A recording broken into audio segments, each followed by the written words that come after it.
Hi there everybody, Peter of England. Today's video is a follow-up video on the one I made about 14 days ago when I was talking about Syria, Damascus, the Ottoman Empire, Constantinople, NATO, Turkey and such matters. For all of you therefore who are current with the latest news, who might be dismissing the events in the Middle East as just another episode, I must refer you to that video. I think you can go and look at it. There's a link which I'll put down on the bottom right hand corner of the screen. It's very typical or topical now that you go and look at that and pay attention.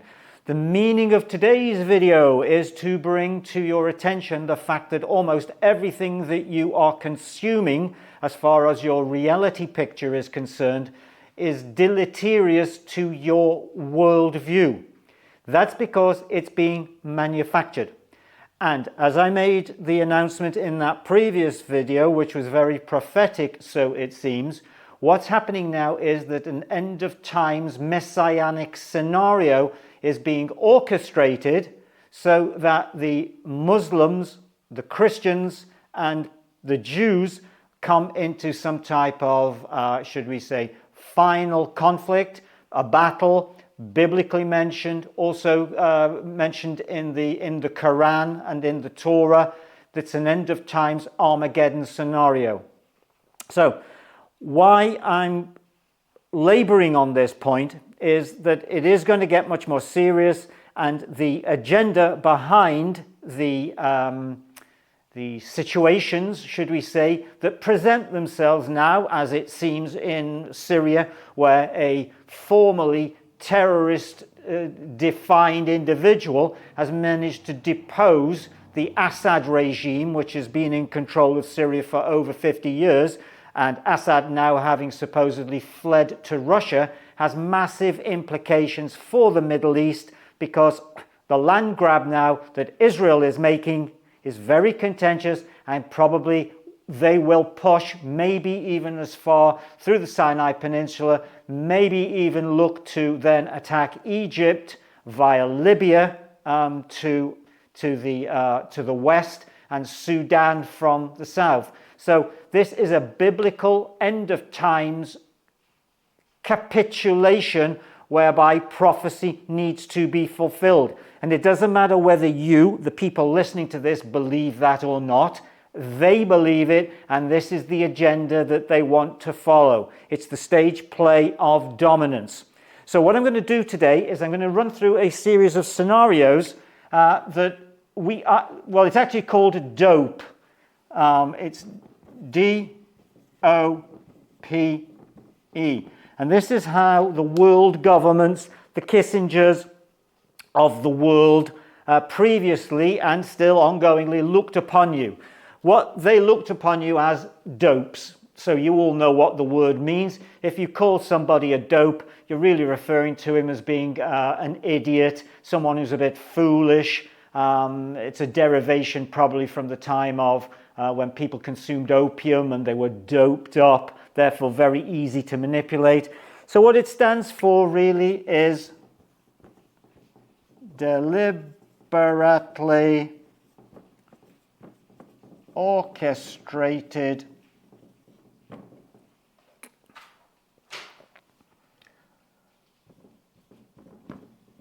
planned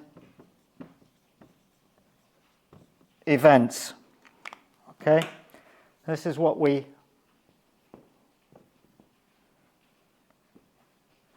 deliberately orchestrated planned events. So on this world stage, almost everything that you can imagine is pre-planned or preordained. It doesn't happen by chance. These things come into being, and what I'm going to do is run through now a small list that is consequential. I'll just get that list, put it here to help me. It's consequential on what's happening in the world today. And so what I want to do is just do a background run before I get into what we're going to cover here today, the nature of the con. Okay? So the nature of the con runs on a sort of an agenda, which I'll run through some dates for you here now, just to show you how these things play out, and they don't play out accidentally.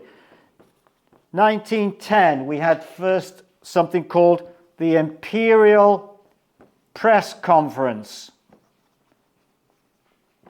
where the Rothschilds in London brought all the press and media together so that they would be singing from the same hymn book prior to the beginning of something that would happen in 1914, which was called World War I. But prior to that, we had in 1913 the Federal Reserve Act. Okay, very important. Now, from 1914, we go into the First World War, and in 1917 we had the Bolshevik Revolution, which in part brought people like Trotsky, Stalin, and Lenin onto the scene. Okay, from that point then, after the war and before the next Great War, we had 1929, the Great Depression, followed by 1933, Roosevelt's Gold Confiscation Act, which then brought us into 1939, World War II, and in 1944 we were then firmly into the New World Bretton Woods Agreement. Then through the 1950s we had the Cuban crisis, we had the Cold War. 1963 we had Kennedy assassinated. Then we come into the freeing up of the globalist agenda now to bring China into play, okay, which brings it into being a world player today. And what did we have? We had 1971, Kissinger goes and meets with Zhou Enlai, and then his successor, Mao Zedong, with Kissinger's diplomatic initiatives to open up China and give it probably the offer of participating in world trade. The deal was actually set, therefore, to put the Chinese communists into a facilitating role for what we are in today. So long-playing, long-planned events. 1972, then we get Nixon, goes officially to China, meets with Mao Zedong, opens up China. What does he do then? The Nixon shock.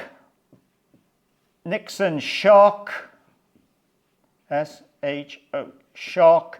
In 1972, he takes the United States off the gold standard. So now, supposedly due to volatility in the gold markets, now they've got the ability to issue unlimited amounts of credit. From 72, we'll go through now to 1980s, the Cold War. We got the Berlin Wall falling in, I think it was 91. Down comes the wall. And so with that, we get to around the year 2000, and we then, let's go, we'll just jump it to 2001. We get, let's go, we'll change the color of the pen, so we'll go on to more modern times now. We've got the World Trade Center weapons of mass destruction. Running through here, though, from 1980 through to 88, we've got the Iran-Iraq war. all conveniently established here for an agenda. These things aren't happening, as you can well imagine, by accident. They're all happening because they're planned to happen, and there is an agenda, a steering the river is going to meander and take. And the agenda behind this are the people who are in control now, in effect, Israel, with Netanyahu as the front man for the Machiavellian stage play that's unfolding now, which is of dire consequences and importance to you all. So why I'm going through this is to try and get you to wake up to the fact you are being played.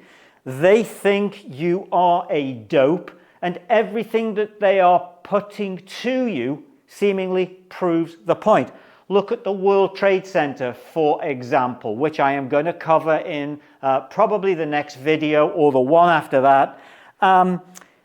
It's just, they talk about weapons of mass destruction. Those are the things we're going to look at and cover. But for now, almost all of these things that they've presented to you here seem to just be happening by happenstance, by hazard, just by a natural synchronicity. But it all has to be paid for. And how does it get paid for? It gets paid for by the banks. It gets paid for by the banking cartel, the Genovese, Florentine, Venetian banking families who control the source of money. And if you control the money and the gold that's backing it, you can control, as you would imagine, everything.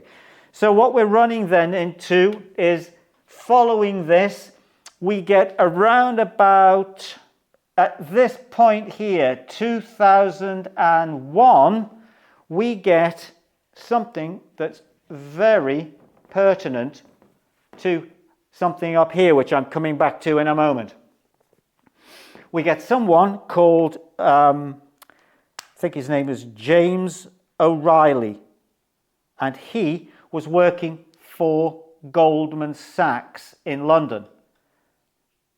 And he was the individual who came up with this idea that they were going to, he came up with the idea of BRICS, actually.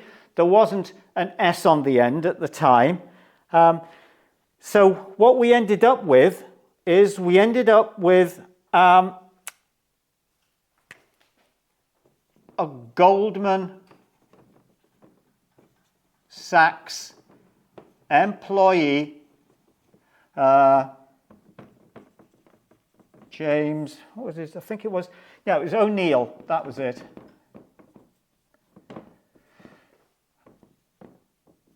And this chap, James O'Neill, who just happens to be now Baron O'Neill, comes up with the idea that, well, wouldn't it be good if we got a group of countries together as an alternative to the SWIFT system? And so he included Brazil, Russia, India, and China in it, and they didn't have South Africa in at the time, but later, I think 4 or 5 years later, they decided, oh, well, we'll make it gold-backed. But as these countries don't have that much gold, officially, they included South Africa and jumped them in. Okay, so this guy, this James O'Neill, who is now the Baron of a place called Gatley or Gately in the Manchester region where he was originally from, I think in 2009 or 10, he was also an advisor to the Treasury under David Cameron, who also then appointed him as some type of ambassador to go and discover what the implications are for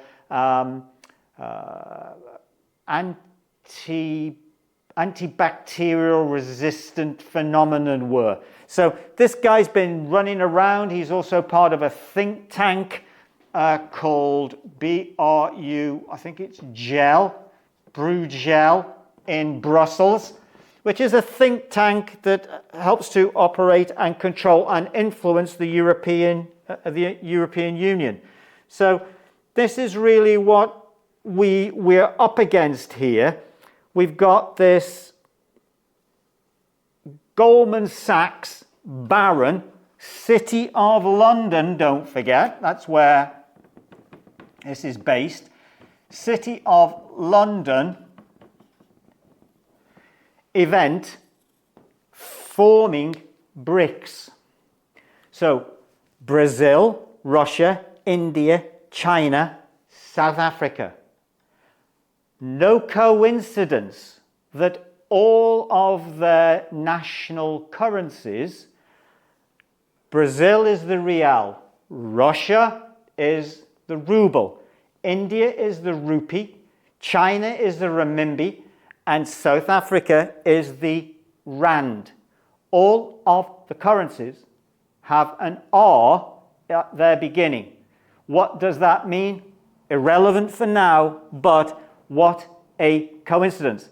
What we also need to pay attention of is that recently, I think it's Egypt, Ethiopia, Iran, and the UAE, United Arab Emirates, have all joined in with BRICS, with I think 13 other countries also as what's called partner nations. And the most interesting part of that is, as is relevant for the previous video I did, which is the one which says Constantinople must fall, Erdogan from Turkey, I think in July or August of this year, has applied for membership of BRICS. Why is it important? Because you can see that since 2008, when we had that financial meltdown, which was a deliberately orchestrated, planned event, like all of these things are, since that financial tsunami or earthquake went around the world, people then started to think, oh, well, maybe we need to rectify the financial system. And so what do we get? 2008, we get the official uptake by the Chinese president and Vladimir Putin and Modi, I think Modi was still in power then, of BRICS, of their new gold-backed unit, which is called the unit.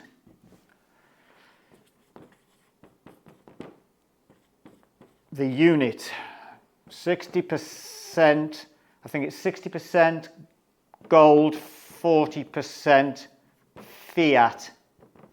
Okay?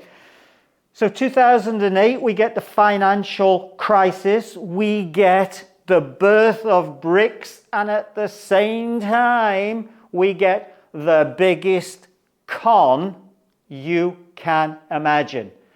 And this is a warning, spiritually and materially, for all of these people who are in this rabbit trap number 2, and also thinking that BRICS might be a saving grace. You're in a trap, and the reason you're in a trap is, along with the quantum financial system, along with all those people who think that the Kuwaiti dinar is miraculously going to sprout and make them billionaires, along with anyone who thinks BRICS is anything other than a neocon World Banking Cartel IMF trap to substitute all this inequity that the West seems to have perpetrated on the world, which is true, but at the same time, what they're going to do is roll you into a new savior trap. Yeah? So Xi of China, Modi, and Putin are going to possibly be these false messiahs, these false messianic figures that come along and introduce a different system and will vanquish the old, inequitable morally abhorrent system of usury which the Jewish cartels through the banking system had perpetrated on people, and it will seem as a liberating movement. So this is very important to note, because at the same time as this event happens, the planned financial meltdown, we get at 2009 some ghost character called Satoshi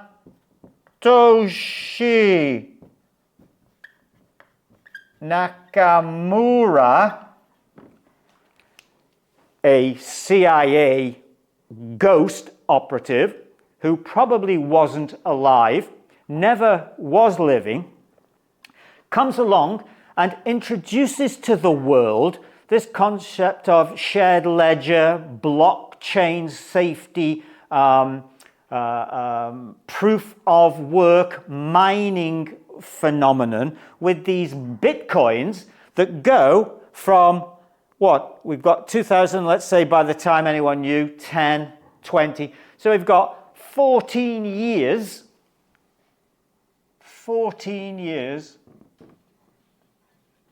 since Bitcoin supposedly launched, or that isn't a spelling mistake, by the way, and since the pump when Trump won the election on November the 5th, you ask yourself, then you try and tell me in the comments, how can anything go from 60,000 as it was trading at dollars per coin up to touching and hovering around 100,000?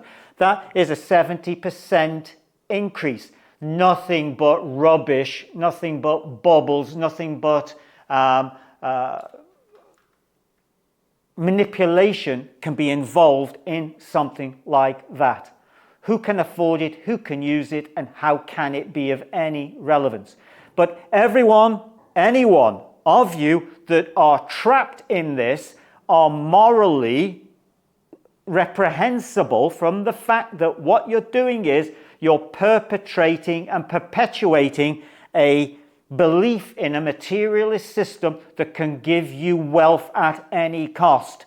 So whether or not you've been on the back of this and seen it come up from 12,000 or 20 or 40,000 to its present heights, you're participating in the theatre trick and therefore helping. If it's like Morpheus says in the film The Matrix, if they haven't been unplugged, in effect, they are your enemy. And so those people who are participating in this Bitcoin coin scenario should maybe wake up to the fact that money ain't going to get you anywhere when the disasters that are looking to be religiously and eschatologically projected into the Middle East come home to roost.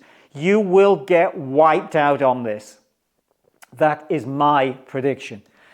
The other thing to be very wary about is that the Bitcoin, I think the Bitcoin tag is traded as BTC, but the B in the Bitcoin is the same type of, let's rub a few of these things out, is the same type of currency symbol that you might have seen featured in things like, this is the giveaway, why you know if Goldman Sachs are involved, if a British peer, James O'Neill, who is a baron, is involved in it, who was working in the City of London in 2001 when he invented it. Wow, amazing how he just over in between a coffee break thought of getting a few people involved, who then in 2008 touts it to Vladimir Putin probably and Xi and Modi, and they decided, well, pick up and run with it. That's so brilliant. That's what we want. And so what we then come into is this continuing totem, this gang graffiti of the banking cartel who are signaling to you that they are fucking you 4 ways from Sunday, and you really are continuing to be dopes in the fact that we have the dollar symbolized, we have the euro symbolized, we have the yen symbolized, we have the British pound with the lines. Those 2 lines are very prophetic. They are the number 11, which is 2 male energies. It is a Luciferian satanic symbolism from the old Solar Templar initiatives,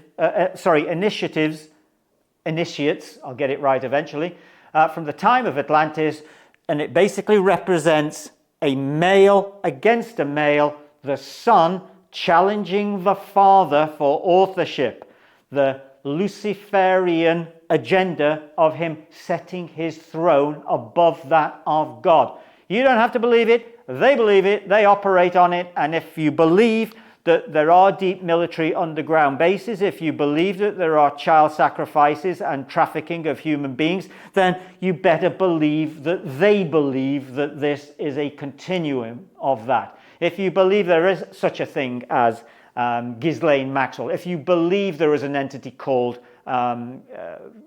Epstein, then you need to believe in this. Wasn't Q foretelling that Trump was going to come in and drain the swamp and cause all of this to go away? Well, what did he do? He did fuck all. He came in and did nothing. And that will continue if they allow him to get in on January the 20th. Okay.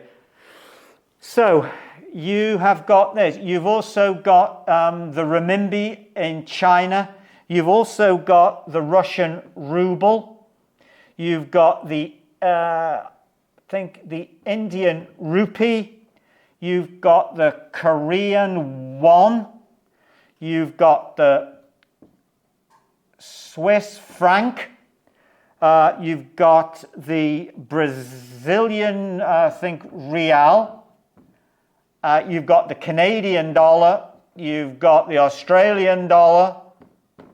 And you've got the Egyptian pound. And you've got Bitcoin. So it's maybe nothing, but it's everything.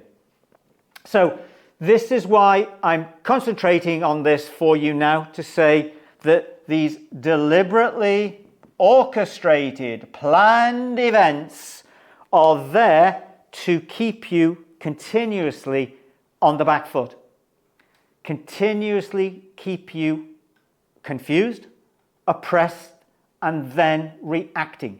It's the old problem, reaction, solution on a larger scale over a grander time period. So I haven't quite finished with what I wanted to touch on down here, because I'll have to make some more room to continue here, because there's a very important thing to look at here when you're looking at the politicians, people in power, and regulatory authorities that are promising to change the world for you. The Panchen Lama said, as we cannot view the mind streams of other people, we should try to respect the world view of everyone. However, I cannot tolerate those who spread wrong view, and with that view lead many astray. This is what's going on here. The hand in the glove. The Trumps, the Musks, the Bidens, the Starmers, the Blairs, the Angela Merkels of the world, the Helmut Kohls of Germany, the Trudeaus, the Macrons, all behind the scenes, they're leading you a merry dance, and they're using all the juiced in political administrative machinery to do it. Vladimir Putin was a big pal of Kissinger. They met over 15 times in the course of Putin's rise to power. You don't think that the Khomeinis that are controlling the Shia Muslim population in Iran are there by chance following the deposition of the Shah and the continuing regime away from royalty. You don't think that the UAE just gets built because Mohammed, whatever his name is, the prince or the king of Mohammed I can't remember his name actually, Zayed Al Nahyan is in Abu Dhabi. But you don't think that that all happens just by chance and that they're willing to allow them to career along and do whatever they want. No. So we have got all these planned events. Nothing happens by accident. And so as we continue now, what we come with is after the introduction here of BITCONNED, we come into, I think it was 2010. First of all, yeah, we had the Arab Spring. Where did that get everybody? It got them nowhere apart from a destabilizing of increased proportions in the Middle East, just as we've got today. Then after that, what did we have? We had 2011, we had the Occupy movement. Where did all that come from and where did it go? 2014 and 17, we had Ukraine scenario. Then we came in, we did a bit of a jump. We get to 2019, we've got the COVID, scam-demic. We then come into where we are now, say 2024, coming into 2025, the possibility of a type of nuclear escalation, pitting probably the Shia Muslims against the Sunni Muslims, who are the biggest issue in the Middle East. But don't forget, you've got players like Erdogan in Turkey. You've got the scenario with the Shia, a small collective but majority in Bahrain, that if the Iranians decided that they wanted to move across that little piece of water and, shall we say, liberate Bahrain, that could be a contentious issue for them. They're moving into that vast region, which is all Sunni Muslim. So we've got something going on here at the moment where Netanyahu is making probably a land grab. You've got this neocon United States lackey who has been installed now into Syria, because he's been funded by the neocon agenda. This is the Bidens, the Pelosi's, and the handlers or the controllers in the background. It's all controlled out of the banking elite cartels who pay for all this to happen. And now it's being set up for a type of confrontation in the Middle East, which will drag NATO in one way or the other. And so let's keep watching. So, to bring this to a bit of a conclusion, what I did is I prepared a little sort of graphic here to try and explain to all those people out there. So this is a segue into WearBank. WearBank, as you will know from the very earliest initial videos that were put up, was a banking system that was a solution to the current SWIFT scenario, which is just nothing more than a delivery conduit from a Belgian telecoms company, which provides safe and secure transactions to banking facilities worldwide. Now, what we have over here is that the BRICS organizations, they've decided that they want to do all their clearing through an alternative system. They want their unit to be cleared through the New Development Bank of Shanghai. So the UAE now seems to be jumping that way. Turkey has gone that way. Ethiopia, Egypt, Brazil, Russia, India, China, and these three countries here constitute around about 40, India, China, Brazil and Russia probably are responsible for probably about 40% of the planet's population. So what we've got there is a definite movement to try and change the system. What we have to remember is BITCONNED, which introduced the what do you call it, the blockchain. Yeah. How were they going to use, why did they promote a financial crisis in 2008, 2009, so all the world was squawking, oh, we can't have this happen again, it's got to be more stable. Lo and behold, then Bitcoin comes into play, introduced by Satoshi Nakamura, that nobody's ever seen, nobody knows where he was, no records on him at all, and the people who are buying into this bullshit are prepared to go along with the Secret Service's concoction.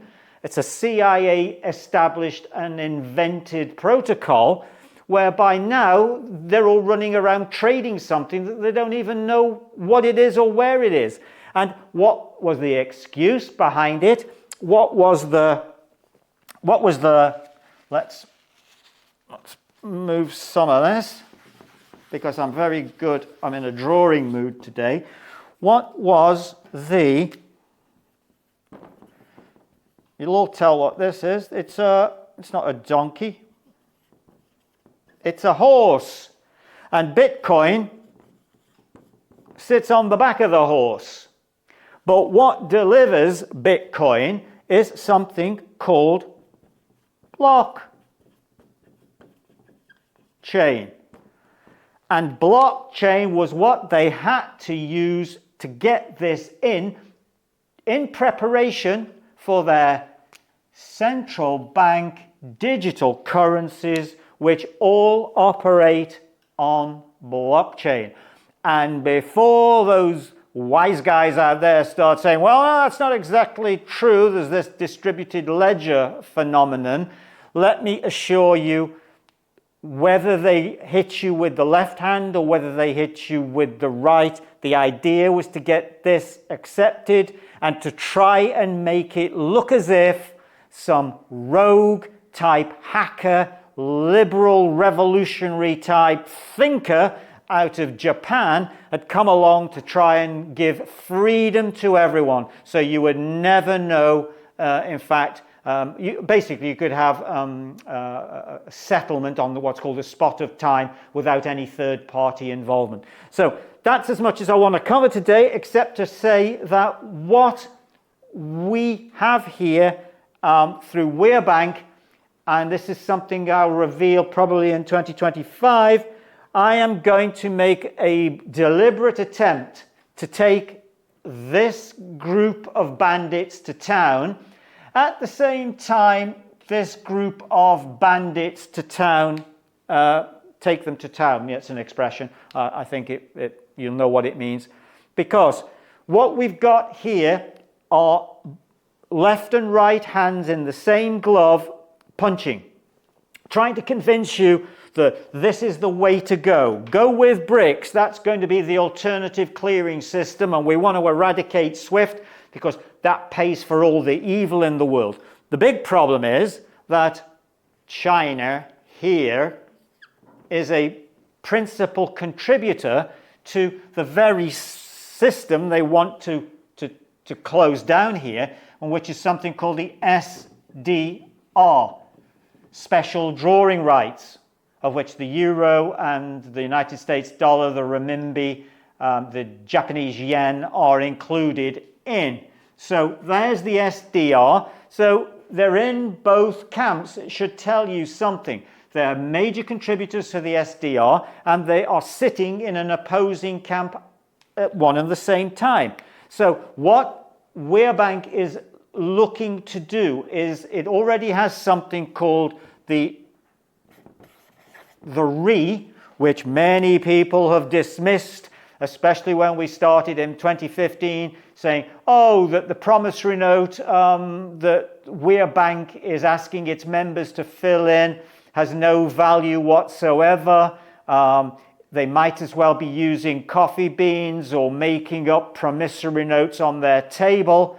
What they've never attacked is the fact that WearBank bases its protocol on the very same promissory note financial architecture and furniture that the entire world economy is based upon. That's why coming up to the 10th year anniversary in March 2025, we have never been pulled down, we can't be taken down, and we are inviolable.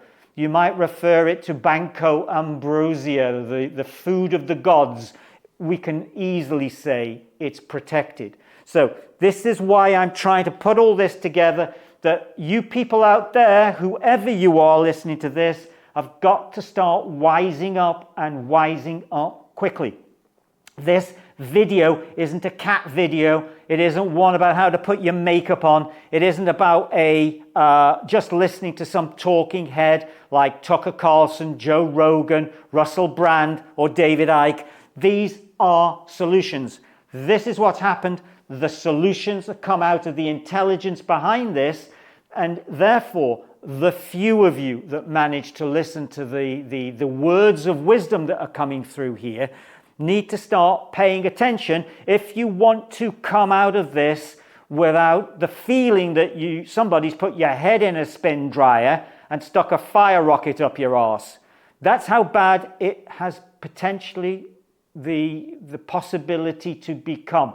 And therefore, you need to understand what's going on so at least you can have a cool head and a quiet perspective as these scenarios unfold, as they will. So, the RE is no coincidence that the RE, as in an R for every single country's foundational currency, is also an R, but we've also got something called the RE-SDR.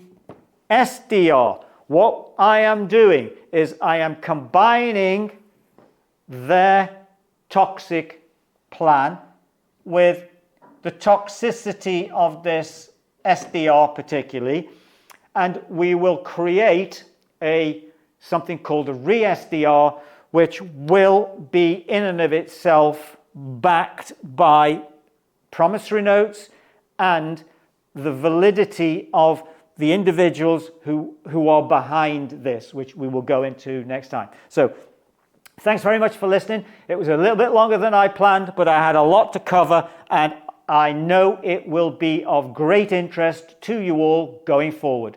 Thank you.